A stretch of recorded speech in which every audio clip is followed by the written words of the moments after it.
tuning in to see more of what I am working on. If you're watching on YouTube, you are going to want to click the link in my description box to check out this video on Rumble.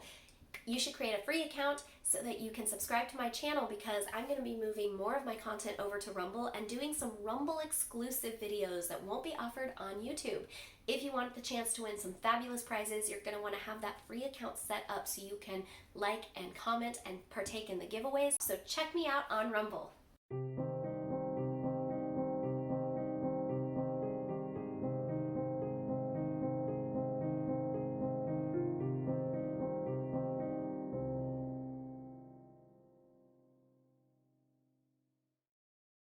Fiber Junkies, welcome back to the Color Cauldron. I'm Johanna, the owner and dyer behind Potion Yarns and host of this video channel. Thank you so much for joining me, and for those of you who are watching on my new channel on Rumble, thank you guys for sticking with me while I get the kinks and quirks worked out and try to slowly start building a channel over there. The first thing I have to show you is a follow-up from one I showed you last week. It was like 3 weeks ago by the time this comes out, maybe even a month. Because I am really bad about getting videos out right now. I have been swamped with our new house and the dye studio conundrums. Yes, I'm still working on getting that perfect. It's not done yet. And toddler life, you know, as you do, and trying to see family from out of town over the summer and all of that fun stuff. So I have been way behind. But the last video I uploaded, I told you guys about these planned pooling hats I was working on. And I had the fingering weight version. I can't remember if I showed you the finished object, but this is it if I didn't.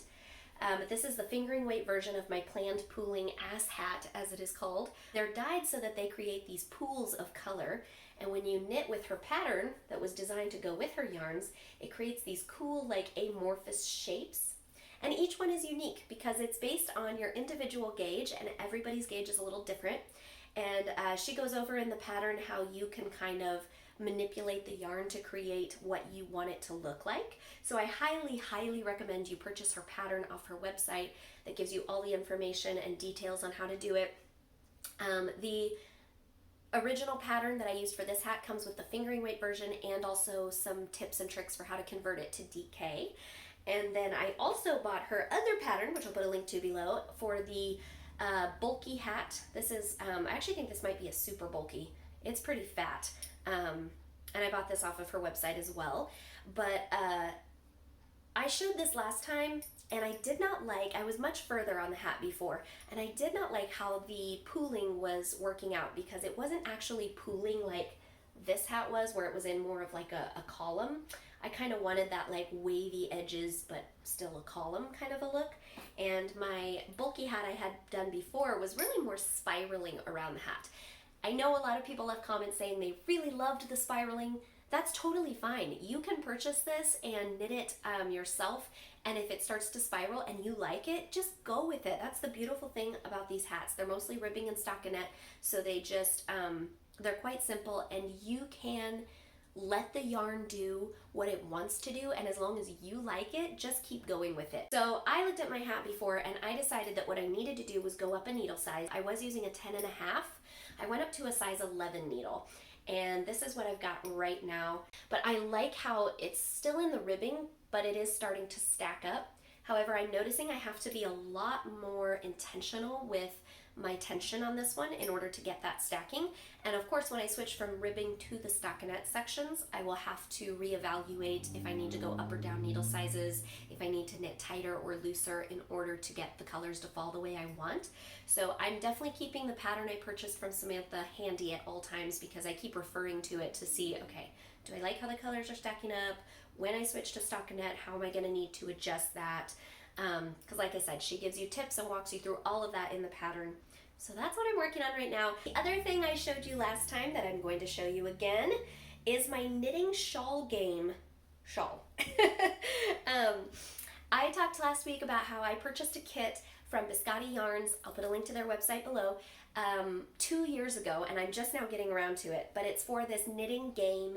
I'm not going to go over the whole rules. If you want more information about that, watch my last video because it explains the game in much more detail. But basically, you let the dice decide what stitch pattern and colors you use. So I have made a ton of progress. I knit like crazy on this after I filmed the last video. Now, because I purchased a kit, pre-made kit on their website directly from Biscotti Yarns, the kits come with all the yarn that you need for this and the pattern. I don't think you can buy the pattern separate. I'm pretty sure it's only available as part of the kit because it was created for this game. So I decided it was worth the price to me to try it out, and I had never purchased yarn from Biscotti before, and I gave a review of their yarn on the last video, so go check that out if you want more information. But these are the colors I chose, and I love them so much. I think they have a really rich old world feel. I think I said last time it reminds me of like a Mediterranean vineyard or something, and I totally still think that. It's very beautiful, very woodsy kind of colors of burgundy and gold and deep green and browns. So I love it. I did mention last time that one of the stitch patterns in the pattern I really did not enjoy doing, and that's this one up here, right at the top. I did this stitch pattern and I hated it, like so much that I was like, I am never doing that again. And so every time I rolled the dice and got that stitch pattern that I was supposed to use next, I substituted with one of my own, and the stitch pattern I came up with, I've actually changed a few times, but overall I came up with a slip stitch colorwork pattern like this. And I can't give you a pattern name or anything because I just kind of made it up. So I'm sorry about that. But it's super, super basic. I'm sure you can find something just like it, if not this exact one, in a pattern stitch book somewhere. But basically I just used two colors, and I used slip stitches where you'll knit a couple stitches, then slip a stitch, knit a few more stitches, slip another couple stitches, etc. And it creates this look that looks like Fair Isle or stranded knitting, but is really just used with one color each row and just slipping some stitches, knitting others. It's awesome. It's super easy. It's a really great way to introduce yourself to colorwork and get a more intricate colorwork design in your patterns without having to go through all of the work of learning stranded if you're not comfortable with that or you just don't want to mess with it. So I substituted my own. That is how I cheated, and I've cheated a couple other times too. I've tried to stay pretty good to following the pattern and just knitting with whatever color and stitch pattern it suggests, but there's been one or two times where I was like super bored of a stitch pattern. I'd done it twice already, and then I still got it on the third roll, and I was like, I'm rebelling and I'm gonna re-roll because I don't like that. So I am getting quite close to the end of my shawl, as you can see. There isn't really an exact end point in the pattern. You just stop when you run out of yarn or you feel like you're done. So I'm not out of yarn yet. I'm gonna keep going for a few more rolls at least, but I'm getting pretty close to the end of some of my little mini skeins. So I'm probably gonna cast off fairly soon. And I'm going to completely butcher the names of these, so please forgive me if I completely screw up all of the names that I'm about to say of the magazine, the pattern, and the designer. I'm probably going to mess them all up, and if you have an easy way to help me understand how to pronounce this, leave me a comment below and school me in how to pronounce this, because I'm not really sure. The next pattern that I'm working on is the Sode, I believe it's called. It's S-O-D-E, Sode Cardigan. And this is where it's going to get crazy. It looks like Lane magazine, but I have heard that they actually are something like Lane or Lina, or I don't know. I call it Lane because that's what it looks like, but I'm sure I'm mispronouncing. So please, someone educate me on how to pronounce that in the comments so I can stop embarrassing myself and apologizing everywhere every time I mention it. This is a frustrating one to share with you because as far as I know, you still cannot buy it as an individual pattern online. I think you have to buy the whole magazine in order to get this pattern. And I'm going to be really honest, that's exactly what I did. I purchased this a couple years ago. I was pregnant with baby Potion, and I was wanting to find a really cozy, snuggly, big sweater project, something that would be kind of intricate and challenging for me to knit through the fall and winter. Because before I had the baby, I naively thought that when he was a newborn, I would just sit around knitting all day while he contentedly slept in a bassinet or my arm. Oh my gosh. Little Joe is so cute and naive. Little did I know that's not what newborn postpartum life looks like. But you know, I had all these grandiose visions. So I scoured the internet. So I was able to get my hands on a copy. And here's what I've done so far. So I started this back when baby Potion was first born. I think I actually started just a couple weeks before I delivered. Like, like just a couple weeks. So I hadn't gotten very far, just a few rows into the top. You start at the back neckline, and then there's a shawl collar that I'm gonna pick up stitches that will drape over that. So this is like the back of the neck right here. That's where you start, and you're working down in one piece. And I struggled so hard. This pattern is hands down the most challenging thing that I have knit to date. And I have knit a lot of challenging things, like some very intricate lace, Estonian lace shawls that were like gigantic. I've knit some stranded fair isle where you steek and cut up the middle and you have like 15 colors going and all these other things. I've knit some intense stuff. I have never knit something this complicated. But I am really grateful for my tenacity in sticking with this thing, because I have ripped this out and recast on, I think, a grand total of 5 times, and that's more than I've ever restarted a project in my life. Usually I give up on it by then, or I'm like, you know what, it's good enough. It's not exactly like the pattern, but I'll fake it, wing it, whatever. Or I change a stitch pattern that isn't working for me, and I'm like, you know what, I'll just do this in stockinette and pick it up later. I cheat a lot when I knit, but I really wanted this to be right. I'm not entirely certain I did it right. But I think I'm pretty dang close. I did have to use a lot of help online, and even then I kept getting frustrated that it seemed like other people were having issues where I was like, no, I got that, I'm okay with that, I figured that out. But then nobody was having the issue I was having. So I got real frustrated about it, but I stuck with it, and I feel like I'm learning a lot on this pattern. So if you're having that similar thing, there is no shame in saying this pattern is not bringing me joy, it's not for me right now, and I'm just gonna like put it down and either leave it in timeout, or I'm gonna just rip it out and use the yarn for something else. There is no shame in that. I've done that on multiple occasions. However, there is also something to be said for the tenacity of challenging yourself to stick with it and be like, I am not gonna let this thing win. I'm gonna conquer this beast if it kills me, and I'm going to come out the other side a much wiser, smarter, stronger knitter who can decipher even the most obscure patterns. I'm really eager to finish the collar and the sleeves so that I can get this whole beast done, mostly so that I can say I conquered it, but also because it's a very warm, snuggly cardigan, and I chose one of my favorite hand-dyed colors from my shop because I really wanted it to be super fall-esque. This is Dragon's Breath. It is one of the oldest colors in my shop, and you've seen me knit with it before because it's one of my favorites. I love it so much. It's like a really, really rich, multi-layered, super saturated red-orange. Its base is mostly like a paprika orange, but it's got a lot of red to it also.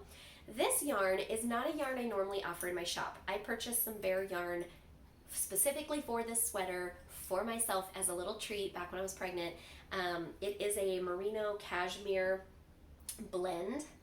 I can't remember. I think it's also got a little bit of nylon in it, but I can't honestly remember. And it is an Aran weight, and I actually just learned I might be mispronouncing that too. I say Aran weight, which is like a heavy worsted, but I just heard that in Europe they say it Aran or something along those lines.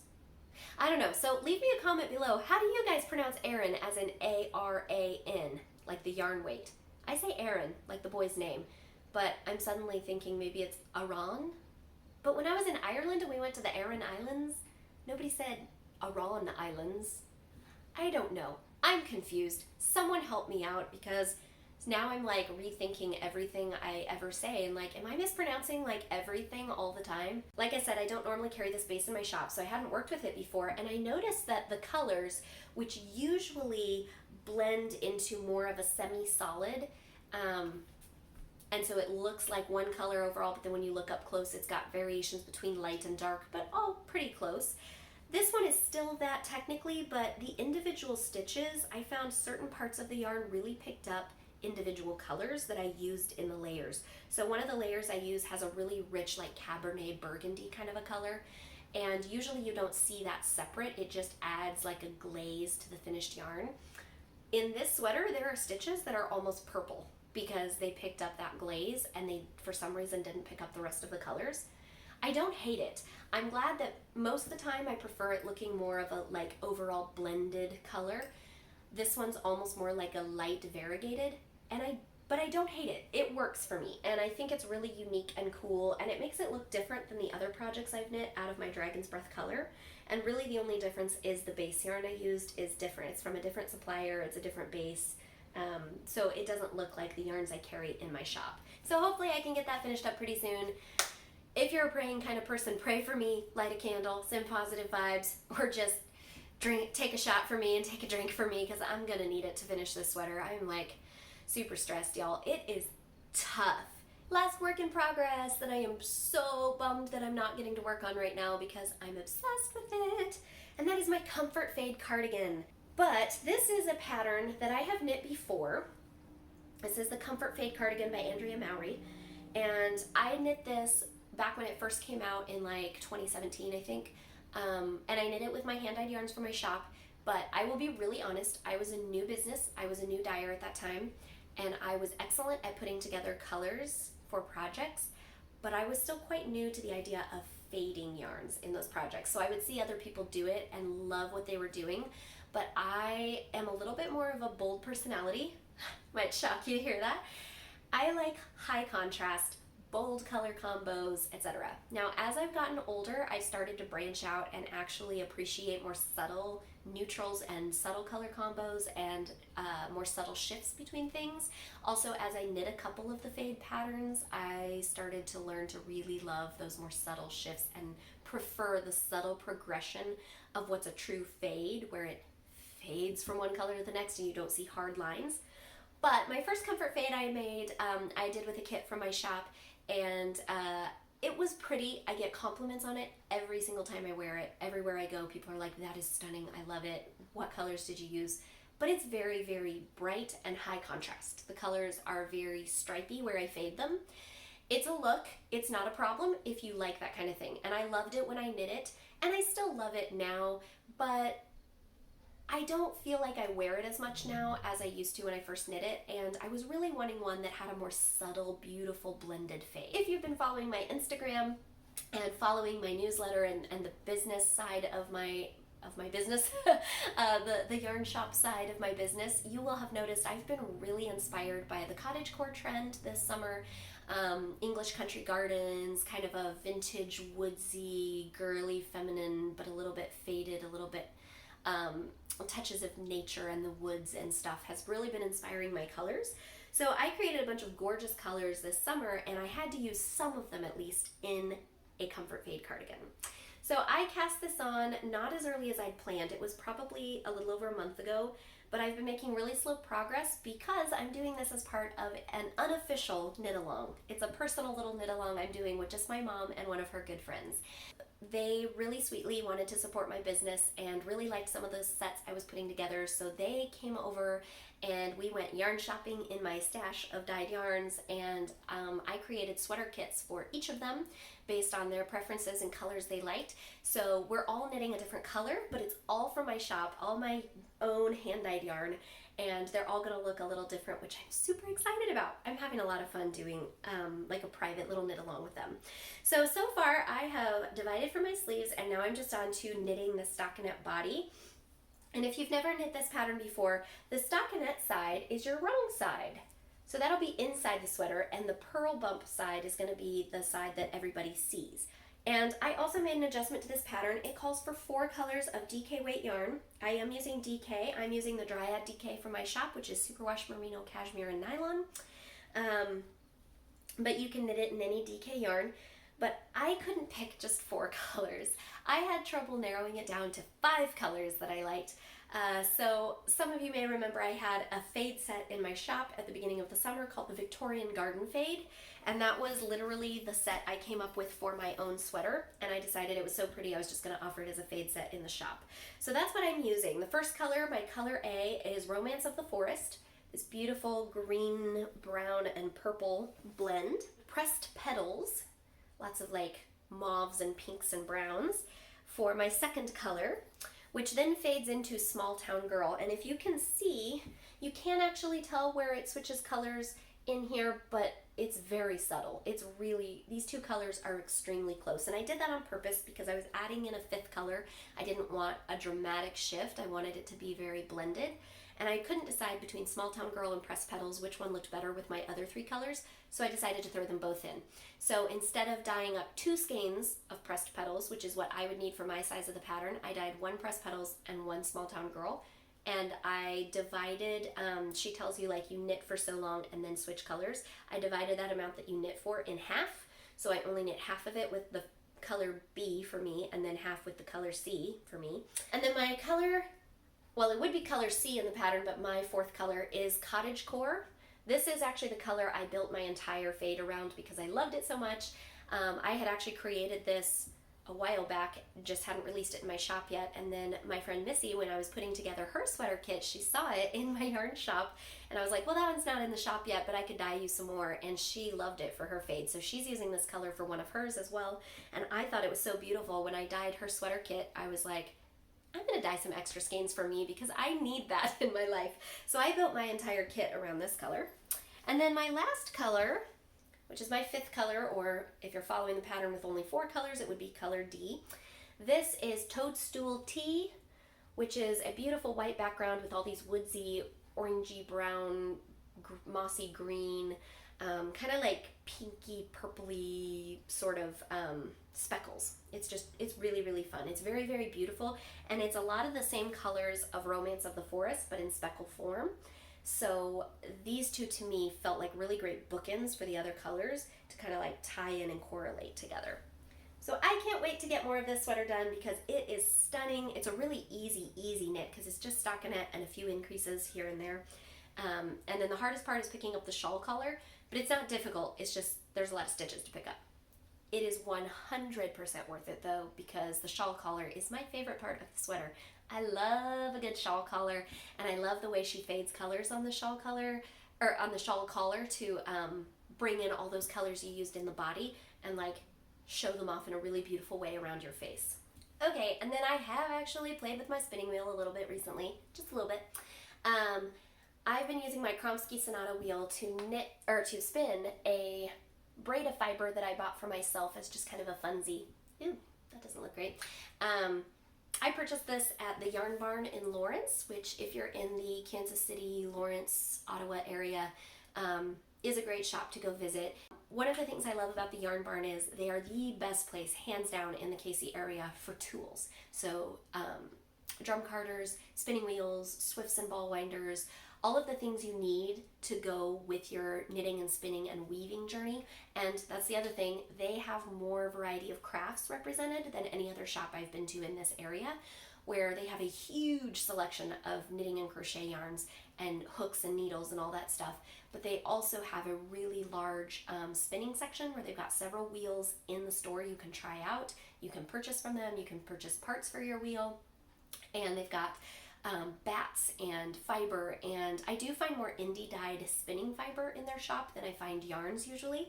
So I really like to go check out their fiber and their spinning tools because I took a class in spinning at their shop when I was first getting started on wheels, and they were so incredibly helpful with me trying out wheels, selecting a wheel, buying new parts for my wheel, etc. And I have found some really fun indie dyed, local indie dyers that do like art bats and spinning fiber there. So this is from, I believe this is from Wonderland Yarns and Frabjous Fibers, if I'm remembering correctly, which is not local to me, but it is an indie dyer they carry there.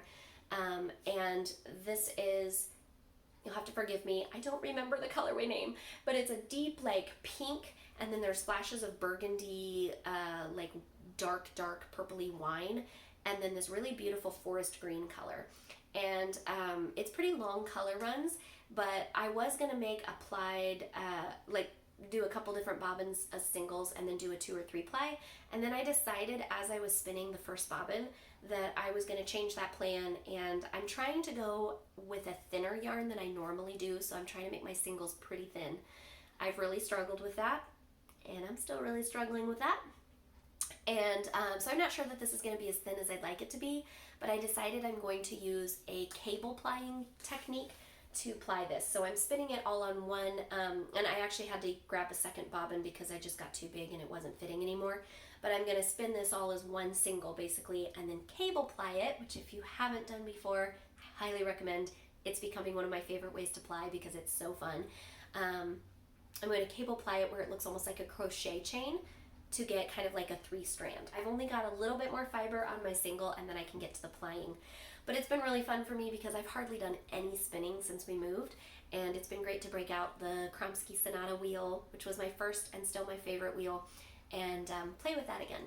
Thanks for tuning in, and I hope that that inspired you to go cast on some new projects. That is all we have time for today, but it's been great to be back with you knitting, and happy crafting! It is now time to cast off. Love you!